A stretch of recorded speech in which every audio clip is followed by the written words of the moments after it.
Hello everyone, welcome back to the Abhyasana program. Myself Dr. Karthik, faculty of Tara S Academy. Today in this session we are going to cover about the current affairs. So ఈ రోజు మనం మనకు అభ్యాసన షెడ్యూల్లో current affairs టాపిక్ని అయితే చూద్దాం. So before starting the session of Abhyasana, so ఒక question start చేసే ముందు ఒకసారి ప్రోగ్రామ్ ఆఫ్ అభ్యాసన గురించి మనం తెలుసుకుందాము. ఓకే, అభ్యాసన యొక్క ఎజెండా ఏంటి, అభ్యాసన యొక్క షెడ్యూల్ ఏంటి, ఏ విధంగా ఉంటాయి అనేటువంటి విషయాలను కూడా మనకు ఇన్ డీటెయిల్గా మాట్లాడుకుందాము. So let us talk about the Abhyasana programme. So Abhyasana programme అని తెలిసే daily mains answer writing series for the UPSC aspirants. ఎవరైతే యూపీఎస్సీ అభ్యర్థులు ఉన్నారో వాళ్ళందరి కోసం ప్రత్యేకంగా ఈ యొక్క డైలీ మెయిన్స్ ఆన్సర్ రైటింగ్ సిరీస్ని మీకు రూపొందించడం జరిగింది in the name of Abhyasana. Okay, ప్రతి ఒక్కరు కూడా తెలుగు స్టేట్స్లో ఎవరైతే అభ్యర్థులు ఉన్నారో వాళ్ళందరూ కూడా ఖచ్చితంగా ఈ యొక్క ఫ్రీ ఇనిషియేటివ్ అయిన అభ్యాసన ప్రోగ్రామ్ని మీరు యూటిలైజ్ చేసుకోండి. ఓకే, సో మన యొక్క తారాయిస్ వాళ్ళు ఈ యొక్క ప్రోగ్రామ్ మీకు ఫ్రీగా హ్యాండ్ ఓవర్ చేస్తున్నారు. సో ప్రతి ఒక్కరు కూడా రెగ్యులర్గా ప్రోగ్రామ్ని అట్లీస్ట్ 6 months వరకు రెగ్యులర్గా ఫాలో చేయండి. ఓకే, సో ఈ యొక్క ప్రోగ్రామ్ నుంచి మ్యాక్సిమం బెనిఫిట్ అనేది మీరు ఈజీగా పొందేటువంటి అవకాశం ఉంది when you're practising regularly for 6 months of time. Let us see about the agenda of the Abhyasana. So Abhyasana programme యొక్క ఎజెండాలోకి మనం వెళ్ళినట్టయితే the first important thing we will able to make you learn will be the content enrichment. Okay, ఖచ్చితంగా Abhyasana program ద్వారా ప్రతి ఒక్కరు కూడా మీ content improve చేసుకునేటువంటి ప్రయత్నం చేసే విధంగా ఈ యొక్క అభ్యాసన ప్రోగ్రామ్ అనేది రూపొందించాము. సో ప్రతి ఒక్కరు కూడా ఎస్పెషలీ మన యొక్క యూపీఎస్సీలో తీసుకున్నట్టయితే సిలబస్ అనేది చాలా ఎక్కువగా ఉంటుంది కాబట్టి సో కంటెంట్ ఎన్రిచ్మెంట్ అనేది వెరీ వెరీ ఇంపార్టెంట్. ఓకే, ఎంత కంటెంట్ చదవాలి, ఎంత మేరకు సిలబస్ని కవర్ చేయాలి, ఓకే, సో ప్రతి టాపిక్ని కవర్ చేస్తున్నామా లేదా అనేటువంటి అంశాలన్నింటినీ కూడా అభ్యాసనాల్లో పొందుపరుస్తాము. సో దాదాపుగా GS1 పేపర్ దగ్గర నుంచి ఓకే కరెంట్ అఫైర్స్ పేపర్ వరకు ఎస్పెషల్లీ మనకి జనరల్ ఎస్ఏ పేపర్ కానివ్వండి, కరెంట్ అఫైర్స్ మాడ్యూల్స్ కానివ్వండి, ప్రతిదీ కూడా మీకు ఈజీగా అందించే ప్రయత్నం యొక్క అభ్యాసన ప్రోగ్రామ్ ద్వారా మీకు జరుగుతుంది. దాని ద్వారా మీ యొక్క కంటెంట్ అనేది ఓవరాల్గా ఇంప్రూవ్ అవుతుంది. సో ఆన్సర్ రైటింగ్లో ఒక కంటెంట్ అనేది కీ ఇంపార్టెంట్ రోల్ ప్లే చేస్తుంది కాబట్టి ప్రతి ఒక్కరు కూడా కంటెంట్ ఎన్రిచ్మెంట్ కోసం ప్రయత్నం చేయండి అమ్మా. And second one will be the time management. ఖచ్చితంగా ఈ యొక్క అభ్యాసన ప్రోగ్రామ్ ద్వారా ప్రతి ఒక్క స్టూడెంట్కి టైంని ఎట్లా యూటిలైజ్ చేసుకోవాలి, టైం ఎంత వాల్యుబుల్ అనేటువంటి అంశాలను ఇక్కడ చెప్పడం జరుగుతుంది. ఓకే, సో ఎగ్జామ్లో మనకి ఎస్పెషల్లీ మెయిన్స్ ఎగ్జామినేషన్లో యొక్క ఆన్సర్స్ని మనం ఎట్లా రాయాలి, ఎంత టైంలో రాయాలి, ఓకే, సో ఏ విధంగా స్టార్ట్ చేయాలనేటువంటి అంశాలు మనం అక్కడ అభ్యాసన ప్రోగ్రామ్ ద్వారా చెప్పడం జరుగుతుందమ్మా. సో సపోజ్ మనకి జిఎస్ పేపర్స్ మనం తీసుకున్నప్పుడు ఓకే దాదాపుగా మనకి 20 క్వశ్చన్స్ ఉంటాయి. సో వాటిలో మనకి 10 క్వశ్చన్స్ 10 మార్కర్గా ఉంటాయి, ఇంకొక 10 క్వశ్చన్స్ 15 మార్క్స్ ఉంటాయి. ఓకేనా, అదేవిధంగా జనరల్ ఎస్ఏ పేపర్లో కూడా మనం సో ఆన్సర్ని ఎట్లా డిస్కస్ చేయాలి, టైం ఎంత యూజ్ చేయాలి అనేటువంటి అంశాన్ని చెప్తాను. ఓకే, సపోజ్ 10 మార్కర్స్ని మనం we have to right at least 150 wordsలో మనం ఆన్సర్ రాయాల్సి ఉంటుంది. ఓకే, సో దీంతోపాటు అట్లీస్ట్ 2 page ఆన్సర్ని యూపీఎస్సీ ఎక్స్పెక్ట్ చేస్తుంది మీ నుంచి. అదేవిధంగా టైం లిమిట్లోకి మనం వెళ్ళినట్టయితే 7 to 8 minutes లోపు ఈ యొక్క 10 marker క్వశ్చన్స్ మనం కంప్లీట్ చేయాలి. That was the time given by the UPSC. Okay, ఖచ్చితంగా ఈ యొక్క మ్యాండేటరీ థింగ్స్ని మీరు గుర్తుపెట్టుకోండి. And coming to the 15 marker question మనం తీసుకున్నట్టయితే దీన్ని మనం 250 wordsలో రాయాల్సి ఉంటుంది. అట్లీస్ట్ 3 page ఆన్సర్ మనం రాయాల్సి ఉంటుంది. దాంతోపాటు 11 to 12 minutesలోనే మనం ఈ యొక్క క్వశ్చన్ అయితే ముగించాల్సి ఉంటుంది. ఓకేనా, and coming to the general ఎస్ఏలోకి మనం వెళ్ళినట్టయితే ఓకే సపోజ్ జనరల్ ఎస్ఏని మనం ఎంత టైంలో రాయాలనేటువంటి విషయాన్ని చూసినట్టయితే దాదాపుగా 1200 wordsలో మనం జనరల్ ఎస్ఏని రాయాల్సి ఉంటుందమ్మా. ఓకే, పేపర్లో మనకి 2 ఆన్సర్స్ని రాయాల్సి ఉంటుంది. ఓకే, అవుట్ ఆఫ్ 8 క్వశ్చన్స్ ఇస్తారు. సెక్షన్ ఏలో మనకి 4 ఉంటాయి, సెక్షన్ బిలో 4 ఉంటాయి. వాటిలోంచి మనం 2 క్వశ్చన్స్ని పిక్ చేసుకోవాల్సి ఉంటుంది. Each essay should be written in 1200 words. Okay, and పేజెస్లోకి మనం వెళ్ళినట్టయితే అట్లీస్ట్ 12 to 15 pages వరకు మనం ఆన్సర్స్ని రాయొచ్చు. అండ్ మనకి ఇచ్చినటువంటి టైం లిమిట్ అయితే 90 minutes. సో 1.5 hour టైంలో మనం ఈ యొక్క ఎస్ఐని అయితే ముగించాల్సి ఉంటుంది. ఓకే, సో ఏ విధంగా క్వశ్చన్ ఎట్లా రాయాలి, ఎంత టైంలో రాయాలి, ఏ విధంగా రాయాలి అనేటువంటి అంశాలన్నింటినీ కూడా so overall time management in the యూపీఎస్సీని యొక్క అభ్యాసన ప్రోగ్రామ్ ద్వారా మీకు చెప్పడం జరుగుతుందమ్మా. ఓకేనా, and next one will be the third one, that will be skill upgradation. So answer writing స్కిల్ని ఏ విధంగా మనం అప్గ్రేడ్ చేసుకోవాలో కూడా ఈ యొక్క అభ్యాసన ప్రోగ్రామ్ ద్వారా మీకు చెప్పడం జరుగుతుందమ్మా. ఓకే, సో క్వశ్చన్ని మనం ఎట్లా స్టార్ట్ చేయాలి, ఓకే, ఇంట్రడక్షన్ ఎట్లా ఉండాలి, బాడీ ఆఫ్ ద ఆన్సర్ని ఎట్లా మెయింటైన్ చేయాలి, ఓకే, అదేవిధంగా కన్క్లూషన్స్ ఎట్లా ఇవ్వాలనేటువంటి మొత్తం కూడా ఈ యొక్క అభ్యాసన ప్రోగ్రామ్ ద్వారా మనం చెప్పడం జరుగుతుంది. ఓకేనా, అదేవిధంగా యానోక్డోట్స్ ఎక్కడ మనం ఎస్ఐలో రాయాలి, ఏ ఎగ్జాంపుల్స్ ఇవ్వాలి, ఇంట్రడక్షన్ ఎట్లా స్టార్ట్ చేయాలి, ఓకే, సో ఓవరాల్గా ఎన్ని పేజెస్లో మనం ఆన్సర్ రాయాలి, ఇట్లాంటివన్నీ కూడా మనం అభ్యాసన ప్రోగ్రామ్ ద్వారా మీకు అయితే చెప్పడం జరుగుతుంది. ఓకేనా, సో ఫ్లో చార్ట్స్ ఎట్లా ఇవ్వాలి, ఓకే, ఏదైనా ట్రీ డయాగ్రామ్స్ వేయాలా, ఇట్లాంటివన్నీ కూడా మనం ఈ యొక్క అభ్యాసన ప్రోగ్రాంలో మనం మెన్షన్ చేయడం జరుగుతుంది.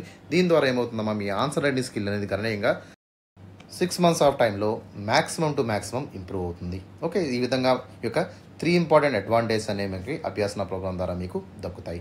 Okay, now let us proceed to the Abhyasana schedule. So Abhyasana షెడ్యూల్ని మనం చూద్దాం. సో ఇప్పుడు మనం షెడ్యూల్ ఆఫ్ అభ్యాసన చూద్దాం. So the program of Abhyasana starts from Monday. So ప్రతి వీక్లో మనం మండే ప్రోగ్రామ్ స్టార్ట్ అవుతుందమ్మా, and it will end on the Saturday. So వారానికి మనకి 6 రోజుల అభ్యాసన ప్రోగ్రామ్ ఉంటుంది, and there will be completely off regarding the Sunday. So ఆదివారం మనకి ఎటువంటి ప్రోగ్రామ్ అనేది కనబడదు. అర్థమవుతుందా? సో దాదాపుగా వారానికి మనకి 6 డేస్ ప్రోగ్రామ్ అనేటువంటి అభ్యాసన అనేది మండే స్టార్ట్ అవుతుంది కదమ్మా. సో ఎవ్రీడే మార్నింగ్ 9 AM కల్లా మన యొక్క అభ్యాసనలో క్వశ్చన్స్ అనేవి అప్లోడ్ అవుతాయి. సో మనకు తారాయస్ యూట్యూబ్ ఛానల్లో ప్రతిరోజు మార్నింగ్ 9 AM కల్లా క్వశ్చన్ అనేది అప్లోడ్ చేస్తాము. అదేవిధంగా ఈవినింగ్ 5 PM కల్లా మనకి డీటెయిల్డ్ ఆన్సర్ డిస్కషన్ అనేది కూడా మన యొక్క తారాయస్ యూట్యూబ్ ఛానల్లో అప్లోడ్ చేయబడుతుంది. సో మండే షెడ్యూల్ మనం తీసుకున్నట్టయితే, so Monday we're going to start with the GS1 paper. So ప్రతిరోజు మండే మనం ఈ యొక్క GS1 పేపర్తో స్టార్ట్ చేస్తాము. టాపిక్స్లోకి మనం వెళ్ళినట్టయితే first topic is Indian history. So Indian హిస్టరీతో మనం స్టార్ట్ చేయడం జరుగుతుంది. Second topic is world history. Third topic is post independence consolidation. Fourth topic మనకి Indian society. Fifth topic is art and culture. And last topic is India and world geography. Okay, ఈ విధంగా మనం 6 టాపిక్స్ని Monday రోజు అభ్యాసనలో cover చేయబోతున్నాము. So రెండో రోజు అభ్యాసన అంటే day 2 of అభ్యాసన మనం చూసినట్టయితే, okay, so we're going to talk about the GS2 paper. So రెండో రోజు మనకి ట్యూస్డే కదమ్మా. సో ప్రతి మంగళవారం మనం GS2 పేపర్ని డిస్కస్ చేస్తాము. ఓకే, దీనిలో టాపిక్స్లోకి వెళ్ళినట్టయితే first topic is Indian polity. Second topic మనకి governance. Third topic is social justice. And last topic is international relations. Okay, ఈ 4 టాపిక్స్ని మనం కవర్ చేస్తూ రెండో రోజు అభ్యాసన అనేది మనం చేయబోతున్నాం. Okay, and coming to the day 3 of Abhyasana, మూడో రోజు అభ్యాసన ప్రోగ్రామ్ తీసుకున్నట్టయితే day 3 of Abhyasana. So day 3 will be the Wednesday. So ప్రతి బుధవారం మనం GS3 పేపర్ని డిస్కస్ చేస్తామమ్మా. సో టాపిక్స్లోకి మనం వెళ్ళినట్టయితే first topic is Indian economy. Second topic is science and technology. Third topic is environment. Fourth topic వచ్చేసి disaster management. Fifth topic will be internal security. And last topic is agriculture. So దాదాపుగా 6 టాపిక్స్ని మనం day 3 of అభ్యాసనలో cover చేయడం జరుగుతుంది. So now coming to the day 4 of Abhyasana. So 4వ రోజు Abhyasana program మనం తీసుకున్నట్టయితే, okay, so day 4 will be the Thursday. So ప్రతి గురువారం మనం GS4 పేపర్ని డిస్కస్ చేస్తాము. సో GS4లో మనకి దాదాపుగా 3 టాపిక్స్ ఉంటాయమ్మా. So first one is ethics. Second topic is integrity. And third topic is aptitude. Okay, ఈ 3 టాపిక్స్ని మనం కవర్ చేయడం జరుగుతుంది. ఓకే, అండ్ ఈ యొక్క స్పెషల్ సెషన్ మనం ఇక్కడ తీసుకోవడం జరుగుతుంది. Especially on Thursday we're taking the special session on the ethics. So ప్రతి ఒక్కరు కూడా మిస్ కాకుండా ఎథిక్స్ సెషన్ అయితే రెగ్యులర్గా ఫాలో చేయండి. Okay, and coming to the day 5 of Abhyasana. So 5వ రోజు మనం తీసుకున్నట్టయితే that will be the Friday. So Friday we're covering the general essay. So general essay పేపర్ని మనం కవర్ చేయడం జరుగుతుంది. So all the contemporary issues ఏవైతే ఉన్నాయో అవన్నిటినీ కూడా మనం కవర్ చేద్దాం through the Abhyasana programme.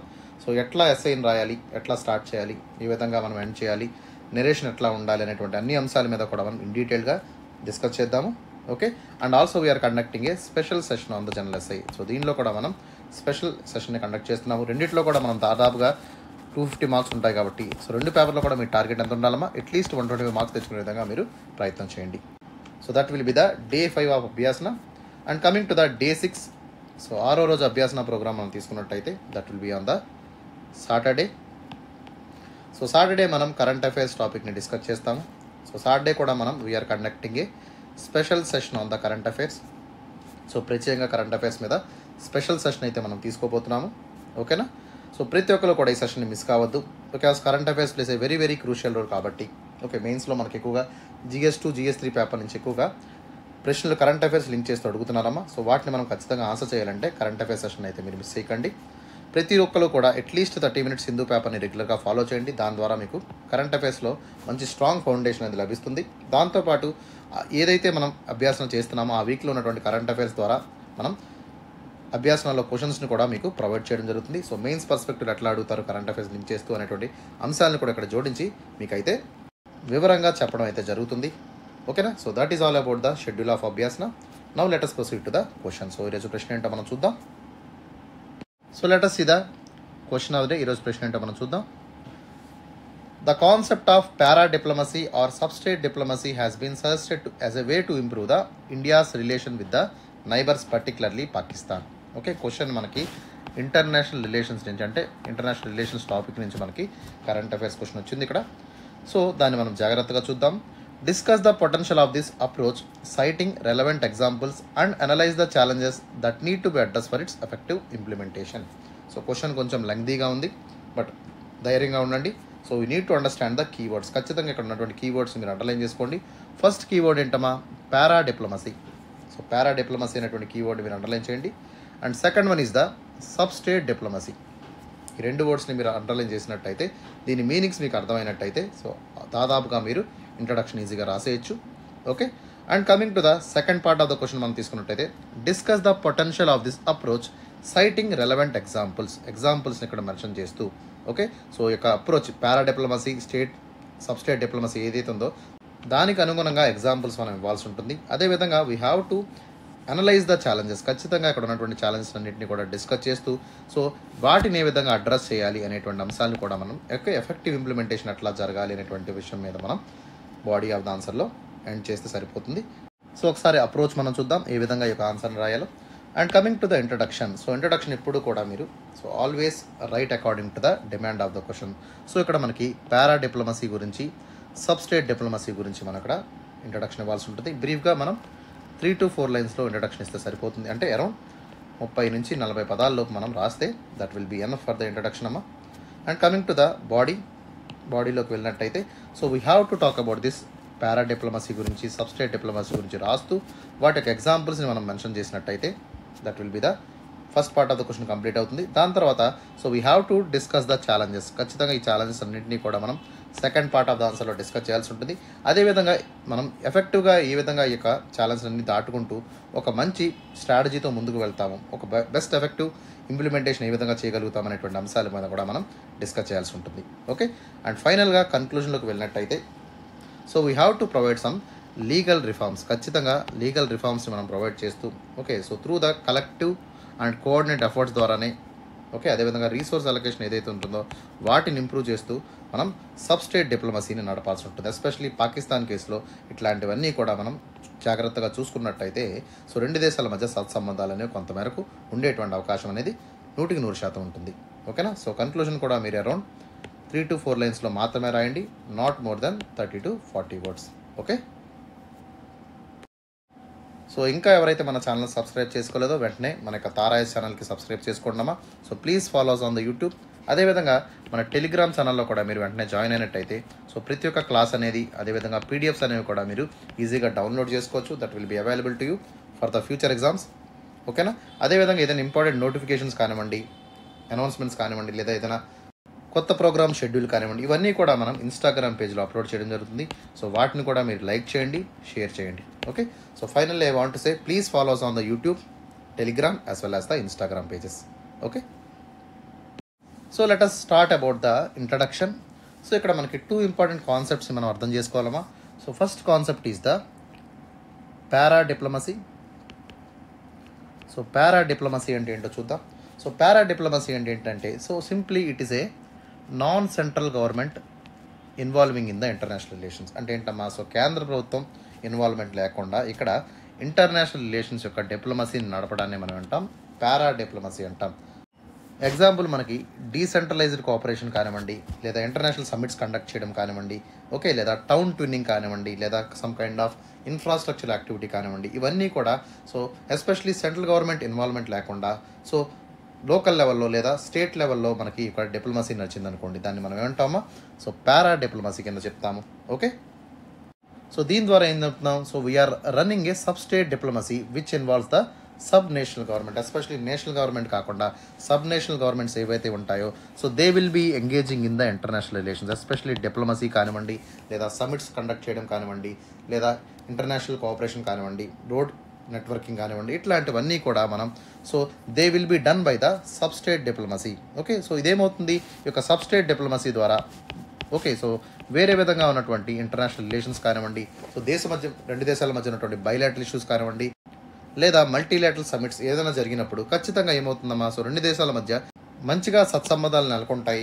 So దీని ద్వారా ఏమవుతుందమ్మా, సో నేషనల్ డిప్లొమాటిక్ ఎఫర్ట్స్ ఏవైతే ఉంటాయో సో దాన్ని యొక్క సబ్ స్టేట్ డిప్లొమసీ అనేది కాంప్లిమెంట్ చేసేటువంటి అవకాశం ఉంటుంది. సో దీనివల్ల ఒక సెనర్జిస్టిక్ యాక్టివిటీ మనకి లభిస్తుంది. సో దీనివల్ల ఓవరాల్గా మనకి రెండు దేశాలకు కూడా మ్యాక్సిమం బెనిఫిట్ అంటే విన్ విన్ సిచ్యువేషన్ అనేది ఇక్కడ ఏర్పడుతుంది. ఓకే, సో ఈ యొక్క పారా డిప్లొమసీ ఏదైతే ఉందో so this para diplomacy was the particularly effective in India in improving relation with the neighbours. Okay, especially neighbours ఎవరైతే ఉన్నారో మనకి దాదాపుగా ఎంతమంది నైబర్స్ ఉన్నారమ్మా, so please comment in the comment section. India యొక్క ల్యాండ్ నైబర్స్ ఎంతమంది ఉన్నారు, మ్యారిటైమ్ నైబర్స్ ఎవరు ఉన్నారో మనం ఒకసారి కామెంట్ సెక్షన్లో కామెంట్ చేయండి. Okay, so especially including Pakistan విషయం మనం తీసుకున్నట్టయితే సో పాకిస్తాన్లో ఈ యొక్క పారా డిప్లొమసీ అనేది చాలా ఎఫెక్టివ్ ఇన్స్ట్రుమెంట్గా మనకు యూజ్ అవుతుంది. సో దీని ద్వారా మనకి రీజనల్ స్ట్రెంగ్త్ని ఇంప్రూవ్ చేసుకోవచ్చు. దాంతోపాటు లోకల్ అడ్రసెస్ ఏవైతే ఉన్నాయో లైక్ జమ్మూ కాశ్మీర్ ఇష్యూ కానివ్వండి, ఓకే, లేదా కర్తార్పూర్ సాహిబ్ కానివ్వండి, ఇట్లాంటి వాటిని మనం ఎఫెక్టివ్గా మనం లోకల్ ఇష్యూస్ని డైరెక్ట్గా మనం సాల్వ్ చేసుకునేటువంటి అవకాశం ఏర్పడుతుంది. దీని ద్వారా నేషనల్ డిప్లొమాటిక్ ఎఫర్ట్స్ అనేవి ముందుకు వెళ్తాయి, రెండు దేశాల మధ్య బైలేటరల్ రిలేషన్స్ అనేవి ఇంప్రూవ్ అవుతాయి. సో ఓవరాల్గా రెండు దేశాలకి కూడా విన్ విన్ సిచ్యువేషన్ అనేది ఇక్కడ ఏర్పడుతుంది. ఓకేనా, సో ఈ విధంగా మీరు 3 to 4 లైన్స్లో అంటే అరౌండ్ 30 to 40 వర్డ్స్లో మనం ఇంట్రడక్షన్ని కంప్లీట్ చేయండి. అర్థమవుతుందమ్మా? So let us see the para diplomacy మనకి ఏ విధంగా ఉపయోగపడుతుంది, so what kind of approach అనేది మనం తీసుకుంటాము, సో దానిలో ఉన్నటువంటి పొటెన్షియాలిటీ ఏంటో కూడా మనం చూద్దాం. So first one is the economic collaboration. Okay, ఖచ్చితంగా రెండు స్టేట్స్ మధ్య మనం ఒక ఎకనామిక్ కొలాబరేషన్ అనేది తీసుకొచ్చినట్టయితే ఎస్పెషల్లీ సో ఇండియాలో మనకి Gujarat state is bordering the Pakistan. So చాలా పెద్ద మొత్తంలో బౌండరీస్ అనేవి మనకి గుజరాత్కి పాకిస్తాన్కి కూడా మనకు ఉన్నాయి. And Gujarat is serving as a role model in this case of economic collaboration. So especially Gujarat ఏం చేస్తుందమ్మా, సో చాలా మొత్తంలో మనకి ఫారెన్ ఇన్వెస్ట్మెంట్స్ని తీసుకురావడం జరుగుతుంది. లైక్ ఇనిషియేటివ్స్ అయినటువంటి వైబ్రెంట్ గుజరాత్ సమ్మిట్ కానివ్వండి, ఇట్లాంటివి సో ఆ స్టేట్లో కండక్ట్ చేయడం వల్ల ఏమైందమ్మా, సో ఆ ఏరియాలో ఉన్నటువంటి మొత్తం పొటెన్షియాలిటీ అనేది బయటకు వచ్చింది. సో మొత్తం ఎకనామిక్ డిప్లొమసీ అనేది ఇక్కడ మనకి ఈజీగా నడపడం జరిగింది. ఎస్పెషల్లీ పాకిస్తాన్ లాంటి స్టేట్తో కూడా ఒక వైబుల్ ఎకనామిక్ పారా డిప్లొమసీ అనేది గుజరాత్ స్టేట్ చాలా అద్భుతంగా నడుపుతుంది. ఓకే, సో ఎగ్జాంపుల్ మనకి గుజరాత్ ప్రతి 2 ఏళ్లకి గ్లోబల్ ఇన్వెస్టర్ సమిట్స్ని కూడా మనం కండక్ట్ చేయడం ద్వారా ఏమవుతుందమ్మా, ఇంటర్నేషనల్ రిలేషన్స్లో ఏవైతే ఇంపార్టెంట్గా ఉన్నటువంటి ఇన్వెస్ట్మెంట్స్ కానివ్వండి, గ్లోబలైజేషన్ ట్రెండ్ కానివ్వండి, ఇవన్నీ కూడా గుజరాత్కి వచ్చేటువంటి అవకాశం ఉంది. అందుకే గుజరాత్ సక్సెస్ఫుల్గా one of the developed state కింద ఇండియాలో దూసుకుపోతుంది. Coming to the second important potentiality, that is the cultural and historical ties. ఖచ్చితంగా కల్చరల్ అండ్ హిస్టారికల్ టైస్ అనేవి one of the key role of the international సమిట్స్లో మనకు కనబడుతూ ఉంటాయి. సో వెస్ట్ బెంగాల్ హిస్టరీ మనం తీసుకున్నట్టయితే so historically and also culturally so West బెంగాల్కి చాలా అద్భుతమైనటువంటి టైస్ అనేవి వెస్ట్ బెంగాల్తో ఉన్నాయి, బంగ్లాదేశ్తో ఉన్నాయి. సో దీనివల్ల ఏమవుతుందమ్మా, so West Bengal became a hub for the Bangladeshis. So Bangladeshis యొక్క చాలా వరకు ట్రేడ్ అంతా కూడా వెస్ట్ బెంగాల్లో జరుగుతుంది. సో దీని ద్వారా ఏమవుతుంది, రెండు దేశాల మధ్య బైలేటరల్ రిలేషన్స్ అనేవి చాలా పెద్ద మొత్తంలో సక్సెస్ఫుల్గా నడుస్తున్నాయి. లైక్ వాటర్ షేరింగ్ అగ్రిమెంట్స్ కానివ్వండి, ఇన్లాండ్ ట్రేడ్ అగ్రిమెంట్స్ కానివ్వండి. ఓకే, సో దీంతోపాటు చాలా పారామీటర్స్లో కూడా ఏమవుతుందమ్మా, సో మ్యూచువల్ బెనిఫిట్ ఉండేటువంటి ట్రేడ్ అనేది ఇక్కడ జరుగుతుంది.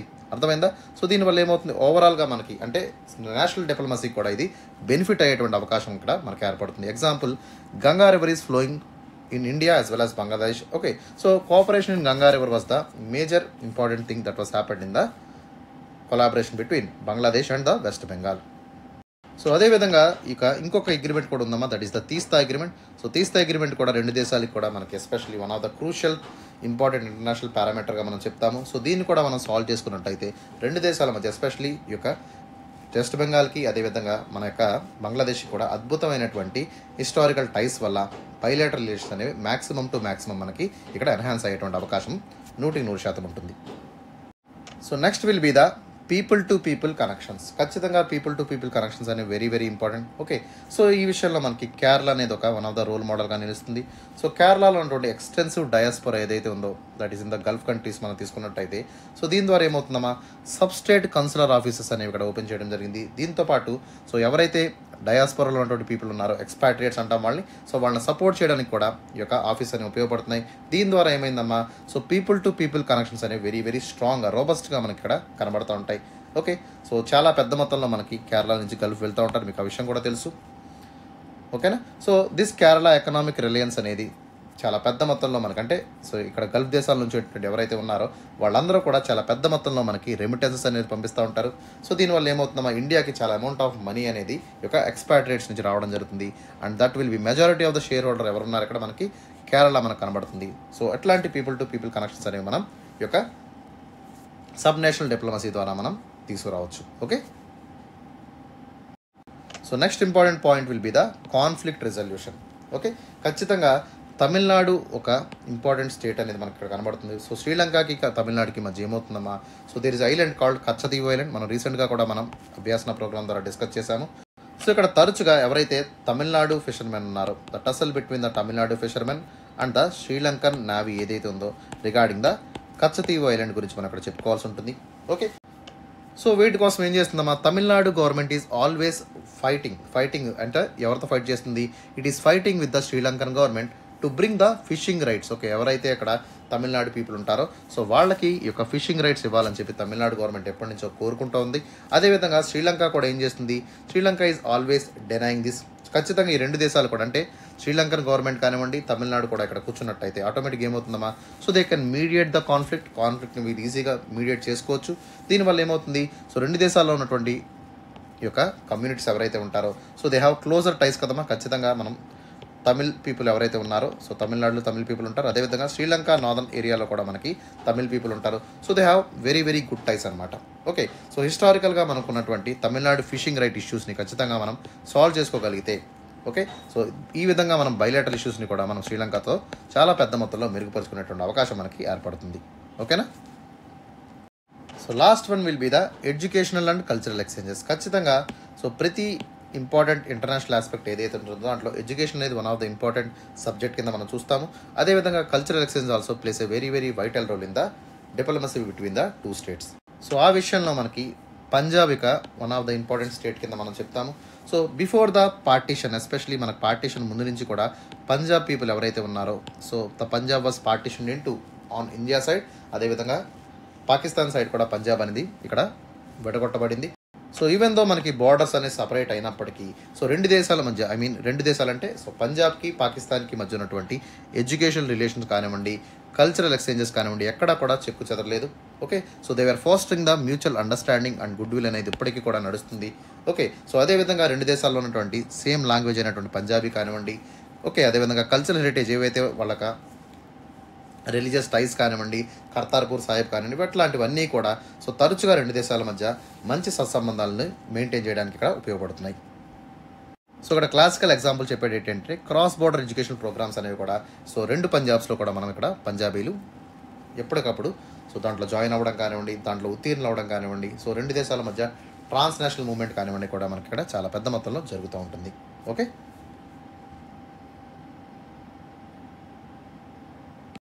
so now let us see the challenges regarding this particular subnational diplomacy. Okay, so first one ఏంటమ్మా, సెంట్రల్ లోకల్ కోఆర్డినేషన్. ఖచ్చితంగా సో ఏదైతే లోకల్ గవర్నమెంట్స్ చేస్తున్నాయో సో సెంట్రల్ నుంచి ఇక్కడ ఎఫెక్టివ్గా సపోర్ట్ లేకపోవడం కానివ్వండి, సో కాన్ఫ్లిక్టింగ్ స్టేట్స్ అయితే ఇక్కడ మనకు కనబడుతూ ఉంటాయి. సో డిప్లొమసీలో ఏమవుతుంది, తరచుగా రెండు కూడా ఘర్షణకు గురి కావడం కానివ్వండి, సెంట్రల్ గవర్నమెంట్కి స్టేట్ గవర్నమెంట్కి ఎఫెక్టివ్గా కోఆర్డినేషన్ లేకపోవడం వల్ల ఏమవుతుంది, కాన్ఫ్లిక్ట్ ఆఫ్ ఇంట్రెస్ట్ అనేవి కూడా బయటకు వచ్చేటువంటి అవకాశం ఉంది. సో ఎగ్జాంపుల్ మనం తీసుకున్నట్టయితే సో ఫారెన్ పాలసీ ప్రయారిటీస్లో చాలా వరకు మార్పులు అనేవి మనం కూడా చూస్తాము. ఓకే, సో ఇట్లాంటివన్నీ కూడా ఏర్పడతా ఉంటాయి. And second one is the legal and constitutional constraints. ఖచ్చితంగా ఇండియన్ కాన్స్టిట్యూషన్ ఏదైతే ఉందో so the grant lot of authority for the central గవర్నమెంట్కి చాలా పెద్ద మొత్తంలో ఫారెన్ అఫైర్స్ మీద పూర్తిగా అథారిటీ అనేది కేటాయించింది. ఓకే, సో దాని తాలూకా లీగల్ రిఫార్మ్స్ అనేవి మనం ఖచ్చితంగా చేయలేము. So we have to go for the effective para diplomacy మనం తీసుకురావాలంటే ఖచ్చితంగా ఆర్టికల్ 246 ఏదైతే ఉందో దాన్ని మనం డిస్ట్రిబ్యూట్ చేయాల్సి ఉంటుంది. ఖచ్చితంగా లెజిస్లేటివ్ పవర్స్ ఎప్పుడైతే డిస్ట్రిబ్యూట్ చేస్తారో, ఎస్పెషల్లీ స్టేట్కి ఎప్పుడైతే ప్రొవైడ్ చేస్తారో ఆటోమేటిక్గా ఏమవుతుంది, సో ఒక మంచి పవర్ అనేది స్టేట్కి దక్కుతుంది. అట్లాంటి లీగల్ కాన్స్టిట్యూషనల్ కండిషన్స్ ఉండడం వల్ల ఏమవుతుందమ్మా, సో సెంటర్కి స్టేట్కి ఇక్కడ కాన్ఫ్లిక్ట్ వచ్చేటువంటి అవకాశం అనేది ఎక్కువగా ఏర్పడుతుంది. And third one is the resource limitation. ఖచ్చితంగా స్టేట్స్ ఏవైతే ఉంటాయో so they lack lot of necessary resource అనేవి లేకపోవడం వల్ల, ఒక ఎక్స్పర్టీస్ లేకపోవడం వల్ల ఏమవుతుందమ్మా, so they are not effectively engaging in the international diplomacy. International డిప్లొమసీలో వాళ్ళు చాలా ఇన్ఎఫెక్టివ్గా పనిచేస్తున్నారు. ఎగ్జాంపుల్ మనం తీసుకున్నట్టయితే ఖచ్చితంగా డిప్లొమసీలో మనకి స్పెషల్ ట్రైనింగ్ అనేది ఉంటుంది. ఎస్పెషల్లీ మనకి ఇండియన్ ఫారెన్ సర్వీస్ ఏదైతే ఉంటుందో they were train the people in a very multiple ways, చాలా మల్టిపుల్ వేస్లో వాళ్ళు ట్రైన్ చేస్తూ ఉంటారు. డిప్లొమసీ ట్రైనింగ్ అనేది, ఫండింగ్ అనేది కూడా సెంట్రల్ గవర్నమెంట్ నుంచి పెద్ద ఎత్తుగా ఉంటుంది. Where are states are lacking this kind of resources regarding the diplomacy training. Okay, so next will be the potential differences. ఖచ్చితంగా రెండు దేశాల మధ్య ఉన్నటువంటి ఐడియాలజీస్ ఏవైతే ఉన్నాయో అవన్నీ కూడా స్టేట్కి సెంట్రల్ గవర్నమెంట్కి మధ్య డిఫరెన్స్గా ఉంటాయి. Okay, some states are especially leveraging on the capitalism, where some states are leveraging on the socialism. ఇట్లాంటివన్నీ కనబడుతూ ఉంటాయి. సో కేరళ మనం తీసుకున్నట్టయితే they were mostly relied on the socialistic principles. Okay, whereas Gujarat is running on the capitalistic mode of lines అనమాట. Okay, ఇట్లాంటి వాటి వల్ల ఏమవుతుందమ్మా, సో ఒక కొహరెంట్ డిప్లొమాటిక్ ఎఫర్ట్స్ అనేవి ఇక్కడ సరిగ్గా జరగేటటువంటి అవకాశం ఉండదు. సో ఎగ్జాంపుల్ మనకి తీసుకున్నట్టయితే always there will be political disagreements between the diplomatic initiatives. Okay, so especially రెండు దేశాల మధ్య ఏదైతే డిప్లొమాటిక్ ఇనిషియేటివ్స్ ఉంటాయో వాటిలో చాలా విభిన్న స్వరాలు అనేవి వినపడుతూ ఉంటాయి. దీని ద్వారా ఏమవుతుంది, ఒక ఎఫెక్టివ్ డిప్లొమసీ అనేది ఇక్కడ రెండు దేశాల మధ్య జరిగేటువంటి అవకాశం అనేది మనకి కనబడదు. So next will be the security concerns. ఖచ్చితంగా so sub state diplomatic engagements వల్ల ఏమవుతుందమ్మా, సో నేషనల్ సెక్యూరిటీ అనేది కాంప్రమైజ్ అయ్యేటువంటి అవకాశం ఉంది. So sensitive border regions like Kashmir లాంటి ప్రదేశాల్లో తరచుగా ట్రేడ్ వల్ల ఏమవుతుంది, సో ట్రస్ పాసింగ్ జరిగేటువంటి అవకాశం ఉంది. దీని ద్వారా సో ఎవరైతే ఈ యొక్క టెర్రరిస్ట్ ఉంటారో వాళ్ళు ఈజీగా దేశంలోకి ప్రవేశించేటువంటి అవకాశం ఉంది. సో దీనివల్ల దేశం యొక్క సావర్నిటీ కానివ్వండి, సెక్యూరిటీ కన్సర్న్స్ కానివ్వండి, ఇవన్నీ కూడా హ్యాంపర్ అయ్యేటువంటి అవకాశం ఉంది because of this sub state diplomacy engagements అనమాట. ఓకేనా. And finally coming to the కన్క్లూషన్లోకి వెళ్ళినట్టయితే సో పారా డిప్లొమసీ ఏదైతే ఉందో it is holding a significant impact on the India's international relation. మన యొక్క అంతర్జాతీయ వ్యవహారాలు ఏవైతే ఉన్నాయో సో వాటి మీద పారా డిప్లొమసీ అనేది so it is creating huge impact on the IR. And especially దీని ద్వారా ఏమవుతుందమ్మా, రీజనల్ స్ట్రెంగ్స్ అనేవి మనం ఇంక్రీజ్ చేసుకోగలుగుతున్నాము. సో లోకల్ ఇష్యూస్ని మనం డైరెక్ట్గా అడ్రస్ చేసుకునేటువంటి అవకాశం మనకు ఏర్పడుతుంది. అదేవిధంగా సో ఇండియా ఏం చేయాలి దీనికోసం, ఖచ్చితంగా దీని యొక్క పొటెన్షియాలిటీని మనం ఇంకొంచెం ఫర్దర్గా పెంచుకోవాలనుకున్నప్పుడు so India should implement the legal reforms. ఖచ్చితంగా స్టేట్స్ కూడా పవర్ ఉండేటువంటి లీగల్ రిఫార్మ్స్ ఇచ్చినట్టయితే, ఖచ్చితంగా effective coordination between the central and state governments మనకి ఉన్నట్టయితే దీని ద్వారా ఏమవుతుందమ్మా, యాడిక్వేట్ రిసోర్సెస్ ద్వారా, ఎఫెక్టివ్ ట్రైనింగ్ ద్వారా మనం ఈ యొక్క సబ్ స్టేట్ డిప్లొమసీని ఇంకొంచెం ఫర్దర్గా ఎన్హాన్స్ చేసుకోవచ్చు, స్కిల్ అప్గ్రేడేషన్ చేసుకోవచ్చు. దాని ద్వారా ఏమవుతుంది, so it will able to complement the national diplomatic efforts. ఖచ్చితంగా దేశీయ డిప్లొమసీ ఏదైతే ఉందో దాన్ని ఫర్దర్గా ఇది కొంచెం స్ట్రెంగ్తన్ చేసేటువంటి అవకాశం ఉంది. దాని ద్వారా more stronger, okay, more robust relations అనేవి పాకిస్తాన్తో మనం ఈజీగా ఏర్పరచుకునేటువంటి అవకాశం కూడా మనకి ఏర్పడుతుంది. ఓకేనా. సో ఈ విధంగా మనం 3 to 4 లైన్స్లో ఈ టాపిక్ని కంక్లూడ్ చేసుకోవచ్చు. Okay, so that is all about for today.